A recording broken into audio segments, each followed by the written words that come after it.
Hey everyone, welcome to another episode of Cracking the Code to Your Re-Challenges. My name is Diana Lizarazo and my co-host is Elizabeth Kelly. Now, we do this show every Friday, so if you have a problem that you want us to help solve, you want to let us know. You can put it on realestateinvestorfam.com. You can post it there, and if you do want to, you can also post it anonymously. So you don't have to be public if you don't want to about it. There's lots of people that love to share it or want to ask questions but may not want to do it publicly. So you have those options there for you.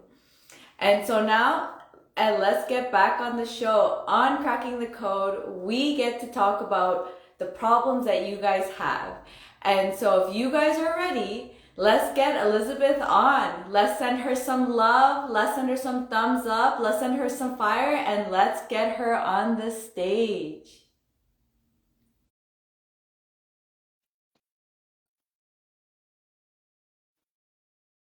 Let's see. Always takes 20 years. I don't know why Instagram needs to fix this. I don't know if anyone else has these problems, but I just find it annoying. And I don't even know if you guys actually notice these problems. Hopefully not. Okay, I think we're in. Oh, perfect. Hey, Hey, how are you? I'm good. How are you? Good. And it's just so you know, it's not just you. This happens on every Instagram live I do. I don't know why they make it so hard. I know I'm like 20 years later. Come on, you can Yeah. do it. You're like, where's the fast forward button? I'm already bored with this. Yeah, exactly. Thank you so much, Elizabeth, for coming on. I feel like the show's always so much fun because we get to talk about the crazy things that happen in real Hmm. estate. So today we're going to be talking about crazy things that happen in the renovation sector. So I have a story which I feel like this story will probably encompass a lot of things that we can talk about. So Okay, good. and like that, I think we can also speak on two ways. So we can speak about how you can prevent this kind of problems from happening, and also for the person that's going through it or others that are going through it, what you can do to just push forward and make things happen.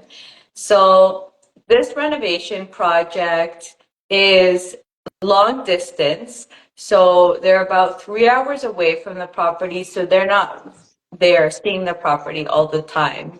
Hmm. And what ended up happening at the stage they're at right now is that they end up finding out that their contractor took a structural beam out, so the house kind of started falling apart and disappeared. Um, Oh, and they can't get a hold of them. And so now they're going through the process of, and somehow I forget how, somehow the city finds out, or maybe went to go check permits, I can't remember, but the city found out. So obviously now the city's involved too. Um, so curious on your thoughts of this scenario that happened.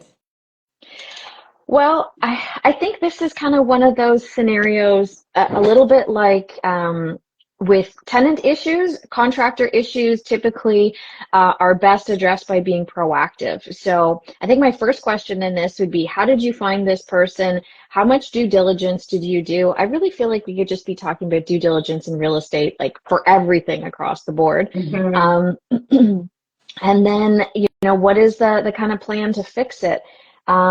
Structural beams, like that's a pretty big deal, but it can be fixed. So have I'm they, sorry, I did want to add on to this. He ended up finding out that the person wasn't qualified for that oh, level. So this person was just a general handyman, and that's probably the reason why he was doing the work and mhm. just being told what to do, which but wasn't, let's say, an expert in knowing these kind of things where you may be hitting a structural wall. what can happen with that? How to identify a structural wall? So just to add some more fluff and more amazingness to the story. I really feel like this is a crappy situation to be in. And obviously, nobody asks to be in a situation like this. But I feel like there's a lot that we can do to prevent ourselves from getting into this situation, starting with the due diligence on the contractor. And it's not just, Google reviews or, well, I've done these projects. It's really digging in, making sure that they have the right type of certifications and you've looked up their qualifications, making sure that they're carrying WSIB, you can ask them for proof of certification, making sure that they're carrying liability insurance because, all these things, I find a lot of times as real estate investors, we're watching the bottom line and we're watching it too closely. We're sacrificing our sleep and we're sacrificing the integrity of the deal in order to pay less. There's a lot of people out there who hire, random people to do snow removal. Snow removal is the biggest source of liability as a real estate owner. So why are we shortcutting that? I think at this point, my recommendation for this person would be to um, find a good contractor and get it fixed properly, Mhm. because this is the type of thing that, whether it's fines, whether it's issues, whether it's the house collapsing, like this has the potential to cost you a lot more if you try and take shortcuts on this. What are your thoughts, Diana? 100%, completely agree. And I was just thinking some ways to help people that may not have very much experience in renovations is something that someone gave me as a tip or just what they do. On my side, again, we have a renovation business, so I feel like it's a little bit, this wouldn't apply for us, but I feel like this will apply to a lot of investors who need to go hire out people is actually they use Home Depot. Home Depot comes and they have like an actual certification, like a process that anyone who wants to go under them, like contractors, and they provide Mhm. services. Home Depot actually has like a list of people, and they have to actually be vetted. So there's like a process behind how Home Depot puts these contractors or these renovation companies or trades workers in their list. So I was thinking when they told me that, I thought that was a great idea because for people who aren't really, may not really know very much, maybe beginners getting into things, I think that's a really great approach too that may kind of help you put the step forward to getting better results. That also being said, I think there's also two other things involved that are very important, especially if you're new or first time dealing with a new contractor. I feel like there needs to be a little bit more of a vetting not a vetting process, sorry, because you spoke about vetting process, but I mean babysitting process. You have to actually go on there and check up on them, and just see what they're doing. Because from there, you also get to know who they are, what they're doing, and what kind of problems may come up from there. So, Mhm. and I think that goes for both. I think the only other caveat I would add on to newer investors is starting with a smaller project. So, for example, this person was a little bit more advanced and they were already doing bigger projects. Or they had already done smaller projects, but clearly there's something happened there. But I would say for new investors, I always say start with something smaller, just so you can get an idea of how their work process is like. Like, are you able to ask them questions and they respond to you? Because a lot of trades workers don't like to talk very much, and in our world, we need communication. No. Mhm.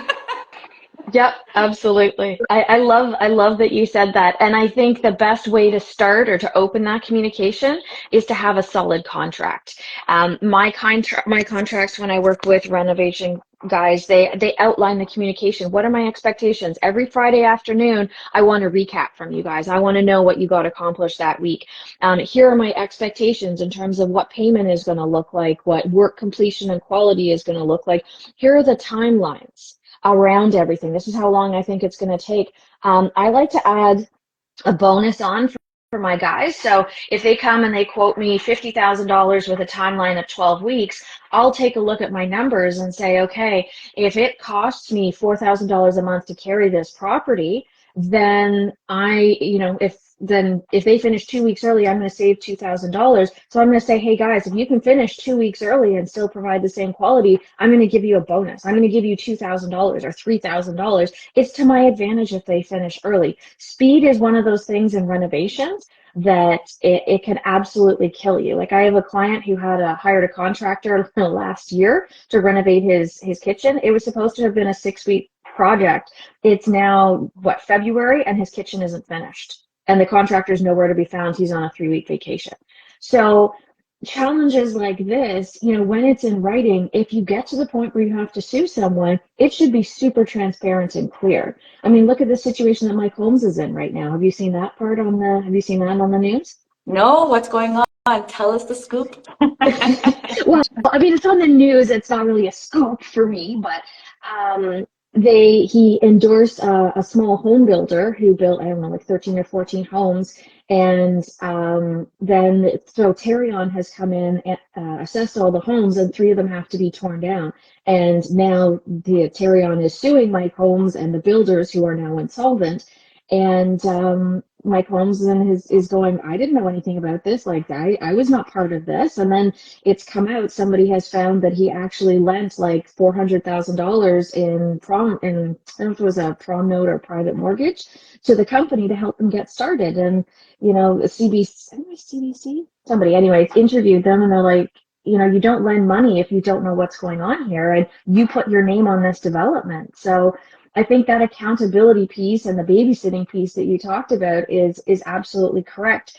I love that you mentioned Home Depot. Costco has a program as well where they, have their recommended kind of suppliers or providers.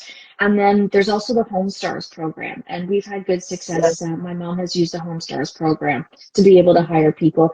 It's that extra level of accountability, right? It's like, if a contractor rips off one person, then the word may not get out. But if you're part of sort of an organization, or if you're part of, and your referrals or your reviews matter to you, then you've got more skin in the game, and it makes sense. You're not going to do that to someone. But at the end of the day, the number one thing is contracts.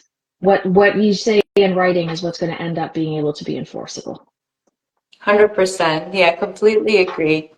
And I also wanted to touch on the part of working from a far distance, because I also see problems with people when they do projects at a long distance, and and stereotypes. I would say, actually, I want to say also about about the beliefs of contractors.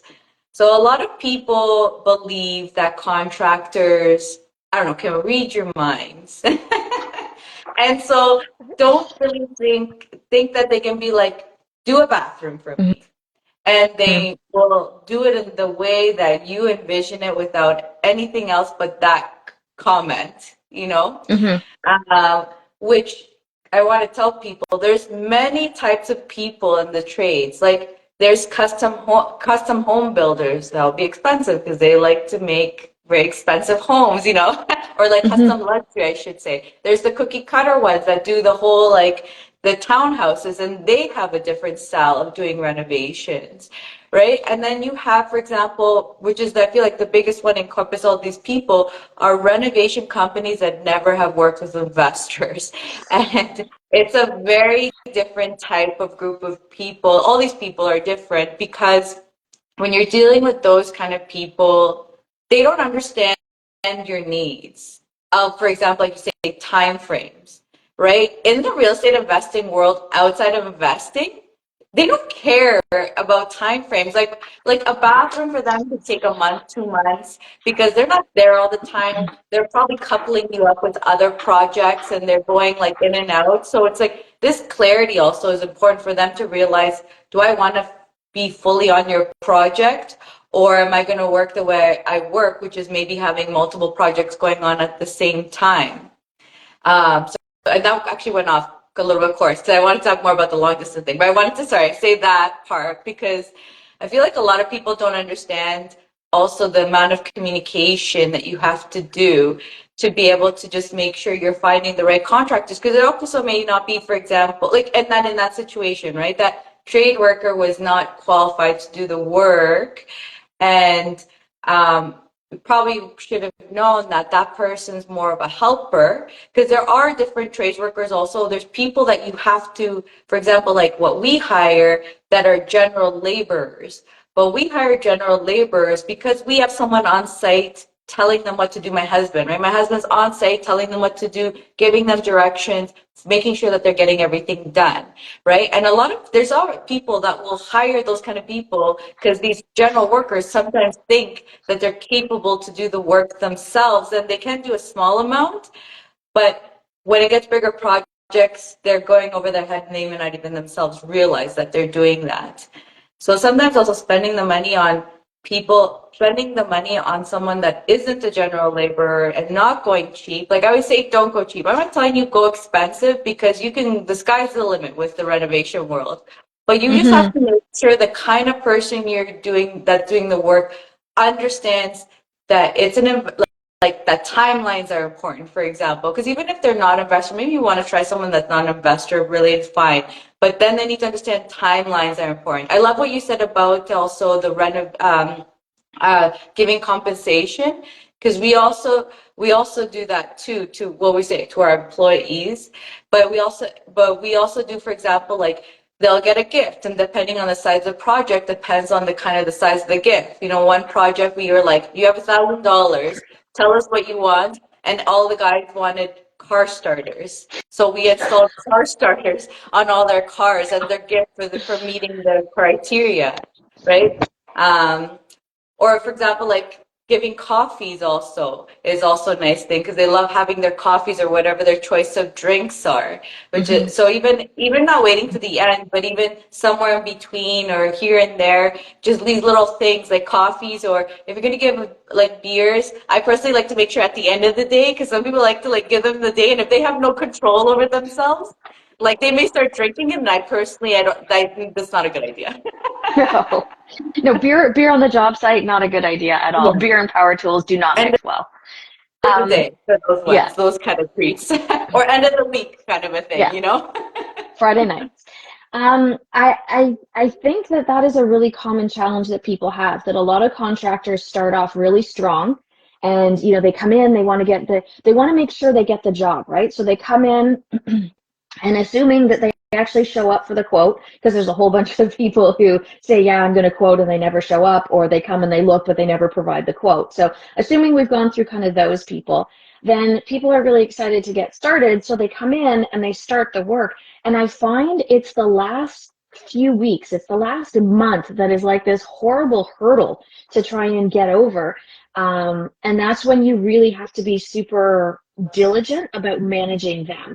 And one of the things I like to do with my renovations, and especially when I have a property that's vacant, I put up cameras everywhere, because then I can take a look. I don't have to be there to physically see, hey, the guys came in at 2 o'clock today and they left at 4 o'clock. I can see that they did that. I don't have to ask. I'm not calling them going, so what did you get done this week? For them to go, well, not really much of anything, because they were actually on another job site.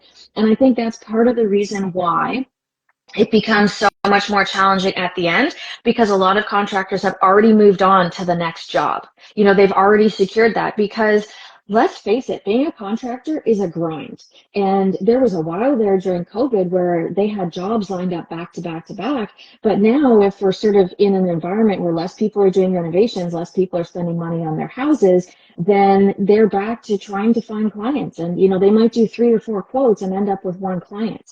So it's really kind of striking that balance between micromanaging people, which I don't want to be micromanaged. I don't want to have to micromanage my people. I totally agree with what you said. My husband has a saying, and he goes, when you pay peanuts, you get monkeys. And I feel like it's like that in the world of contractors too, where when you're looking for the rock bottom price, when you're saying, hey, cash price, no taxes, you're kind of getting what you pay for, because I want people to have liability insurance. I want people to have WSIB. Those are protections that I'm willing to pay for because they protect me. So Mm-hmm. if I'm willing to spend the money to hire a better caliber of contractor, I then have the right to be able to say, I expect a better level of service. And hey, guess what? I expect you to finish the job. And I always go, when I'm hiring a contractor, I look at two things. I want to look at a finished project that they've already done so I can see what it looks like. But I also want to go and look um, at a job site that's in progress because I Mm-hmm. want to see how they leave the job site at the end of the day. I want to see if they leave like wires all over the place and coffee cups and cigarette butts. If that's all over the ground during the day, then you better know that when they close the walls in on your house, that stuff's going to be in the walls and it's going to be a mess because they don't pay attention and clean up the job site. Pride in work is a really important quality to look for in a contractor. Pride in their workmanship.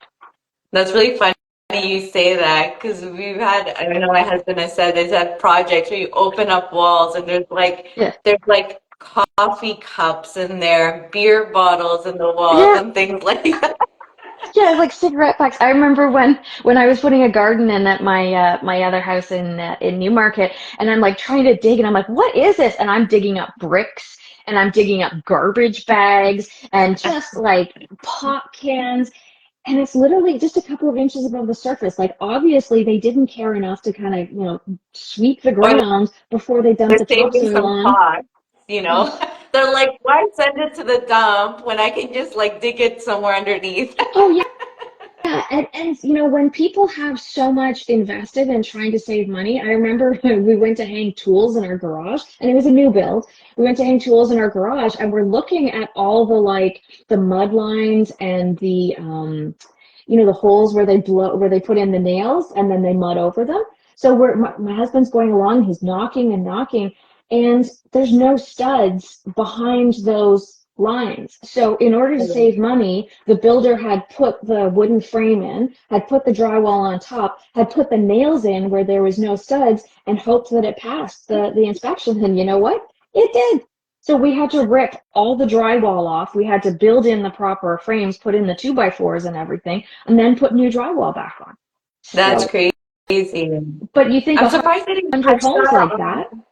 I'm surprised they didn't catch that on, like just because you see the structural part first. You see all the wood. You would see like it's not 16 inches apart, you know? Maybe they took Crazy. it out. But you figure that kind of savings, let's say they saved $1,000. And you say, or let's say they did $2,000, but if there was 150 or 200 homes in the subdivision, like that's a big savings. Mm-hmm, mm-hmm, 100%. Yeah. And so I did want to go back to just finishing off the long distances because you kind of did cover it. I feel like putting the videos in or the cameras, sorry, in, which I feel like even the contractor should be comfortable with. Because actually, my husband now, especially depending on the type of projects, and he's usually working on empty houses these days. He Hmm. works with a lot of investors or our projects too. But he puts up cameras, and he does it Hmm. for the safety of his tools too. Yes. So we wanted to add that in where at least if they complain about it, if you want to have cameras, you can be like, we have, your tools will be safe and things like that. But I also wanted to add was if you can't get there because you're far away from the property, then having, for example, a video call is very important. Yeah. And depending on, again, I feel like babysitting, if it's someone new, I feel like you gotta babysit, and it would, at least in the first, like setting the tone of doing it regularly, and probably more regularly than what you would do maybe if you know someone enough that maybe isn't as regularly, but just doing a video call and getting them to walk the property and show you and talk about like what they got done that day or in that time frame that they did. I just wanted to share that because a lot of people for some reason they don't think about it. And another thing that I thought was actually very interesting, that another tip I got from another investor was that they actually don't even let their contractors know that they don't live there. So that they kind of keep that surprise that they could come in at any moment, which I thought that was also kind of a good tip where you don't, I mean, unless if your number is like, and you're in Yeah. Alberta, that might be a little hard, but at least if you're an hour's distance or something, or I mean, sorry, hours of distances where it's not too bad, maybe you can get away with that. But Yeah. I thought that was also a really good tip. But yeah, I feel like you really have to babysit uh, a new contractor, and if it's far away, I feel like even a little bit more, like you do those video calls at least once a week. But I feel like even in the first 2 weeks, I'd probably do almost like daily or something every evening. Like, how was the day? Give me a status report Yeah. of how it went, just to kind of get to know them and just to see how their work is. Because, for example, that structural issue, they didn't actually realize, I think it was about a week later that they didn't notice, right? So it's Mm, just like, even in that sense, if they start dodging calls, at least it prompts you to act quicker because, we're supposed to have a video call today. What happened? yeah. Let me send you a message. I don't know, like what's going on, figure out what's happening. Or making sure that the guys are at work, which I mean, I feel like the camera situation, just having the cameras there is a really good thing to make sure they come into work because there's times where they're like, oh yeah, I'm working. And no one was working. And then they'll ask for, like, I'm ready for my next lump sum of payment. Yeah.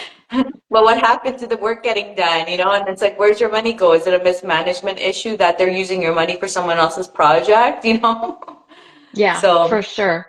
I think hiring a project manager can help with that, especially if you're new to the idea of renovations. So you could hire someone, maybe it's another investor, and this is where, building a solid network comes out. If you're investing in Calgary, then, make sure you have a property manager, a couple of investors, a realtor even who's knowledgeable about renovations out there, and pay them a couple of $100 to pop by randomly during the week, at least for the first little while, maybe every 2 weeks after that. But the investing that money understanding the in the scope of initial work too. oversight.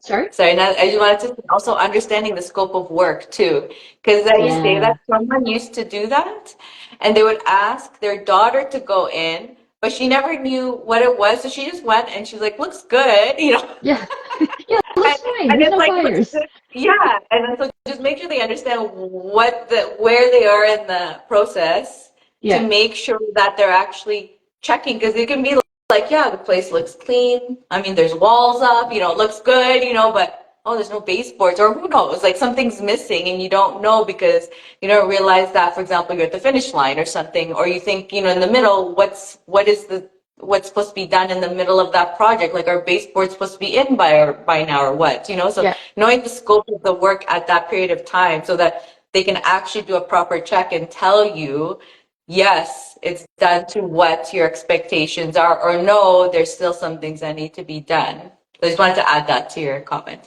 Yeah. And No, sorry, but you I said something at the end? um And just making sure that you have someone who knows what you don't know, who can help, someone trustworthy who will go in and take a look. I think that's a really big deal, especially when you're starting out. You might not know a lot about the renovation process. So the other thing I think that's really important, like I know when we did renovation projects under our property management company for owners, we had a software. So my husband, his day on Friday was going around to the different job sites taking photos and then reporting that back through the software so that every Friday the owner would get a report and it would say like this is what was completed for this week. He talked to them, what is the plan for next week? Are all the materials on site? Those kinds of things. Like you being organized and structured can really help them be organized and structured too. Sometimes, and this isn't to say that all contractors are bad because they're certainly not, but sometimes contractors are like, I love working with wood, for example, and that's all they want to do. And you add in this, like now you're a business owner, now you have guys working for you, now you have admin, now you need to manage all the banking and the finances and the HR, and they're like, that is way too much for me. I just want to like build walls all day. So helping with that kind of piece of it can be really helpful as well. And I just wanted to give Barb a shout out and just for her, she put in a comment. I had a contractor give me a starting quote of 120K for an empty house. Floors, paint patio door, and bathroom. Paint and new patio door. So that's also a good important thing is actually understanding what the general costs of things are. So you actually know, am I being overquoted? Am I being underquoted? Because there are lots actually that will do the underquoting to get you. Yes. And Yeah. then all of a sudden these added things come up because you don't know how to read a quote and you don't Mhm. know what's actually missing in there. You know, it's like, oh, we'll do flooring for $10,000. And then, oh, but that doesn't include the trim. That doesn't include subflooring maybe if you need it. Like it doesn't include, or I forget what the under material, the underlayment, I think it's called, Mhm. for under the flooring, you know, like understanding a quote is also very important. So you know if, because I feel like if anything, the underquoting is usually the worst part, where it's like you Yeah. think you got it, and then all of a sudden you're getting all these extra costs, and it costs way more than what you even expected, just because you're just like, oh, that trims, shouldn't trims be a part of the quote? Yeah. Not all contractors put trims on the quote. No. And that was one of the great things about going to Home Depot, like you said at the beginning of the call, is, you go to Home Depot and you go, okay, how much should it cost me to get this flooring put down? And they'll go, well, if you spend about $3 for materials, you're probably looking at $4, a foot for install. You're like, great, what does that include? So when you can come up with some of these generalizations and these ballparks, then if someone quotes you $15, you're like, yeah, no, thanks, but no thanks. That was and it sounds really funny, but sometimes as females in the world of real estate, people kind of assume they can do that to us. And Mhm. it's Barb who's saying that because Barb does flips. But I'm sure you've seen it, and I've certainly seen it. I like being underestimated. That's a good Oh, thing. me I, too. I take it as a compliment because I make sure I do my due diligence and I know what I'm doing in the background. I would never do a renovation project without understanding the scope of work before I go to get quotes, because I want to know if someone is quoting me the right way to do things. Same thing. I don't know why some women get so offended. I also love it. I'm like, please treat me like I don't know anything. But what do you learn from it? Are they very good at communicating with you? You know? Yeah, Are they yeah, very detail oriented in telling you everything because they think you have no idea what you're talking about? I love that. I don't know what's wrong with being told way more than I need to know, you know? yeah. Like there Well, could and be it some tells, good benefits coming out of it. yeah. It tells you if people know what they're doing too, because I know there's that awful quote about, if you can't do it, teach. But I actually find if you can do it and do it really well, then you teach others how to do it properly too. So if someone can't explain to me how they're going to, I don't know, like what the process is going to be for the renovation on my house, then I don't want to hire them because they don't know what they're doing. Exactly. And you don't even need to tell them because you'll be like, oh, yeah, Yeah. yeah, yeah, thank you. Never hire you. Yeah. Yeah, exactly. Exactly. Oh my God, Elizabeth, I feel like it's always so much fun to chat with you, to You chat about the too. craziness that we see in the real estate world. If you guys love what you heard from Elizabeth, she's tagged on here so you can follow her. You can see what she's up to these days. And if you guys love my shows, definitely follow me too. And if you guys also want us to crack the codes to your challenges, then definitely go over to Refam, post it on there. You can do it anonymously now, and we can definitely help you out. Thank you, Elizabeth. It's so much fun chatting with you. Thanks, Diana. Great to see you. Have a wonderful weekend, everyone. We'll see you all next Friday. Bye, everyone. Bye, Elizabeth.